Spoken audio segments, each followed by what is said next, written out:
தப்பாமே தாள் அடைந்தார் நெஞ்சு உருக்கும் தன்மையினார் அப்பாண்டி நாட்டை சிவலோகம் ஆக்குவித்த அப்பார் சடை அப்பன் ஆனந்த வார்கழலே ஒப்பாக ஒப்புவித்த உள்ளத்தார் உள்ளிருக்கும் அப்பாலை கப்பாலை பாடுதுங்க நம்மானாய்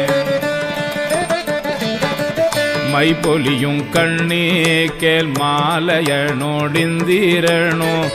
எப்பிறவியும் தேட எண்ணையும் தன் இன்னருளா இப்பிறவி ஆட்கொண்டு இனி பிறவாமே காத்து மெய்ப்பொருட்கண் தோற்றமாய் மெய்யே நிலை பேராய் எப்பொருட்கும் தானேயா யாவைக்கும் வீடாகும் அப்போ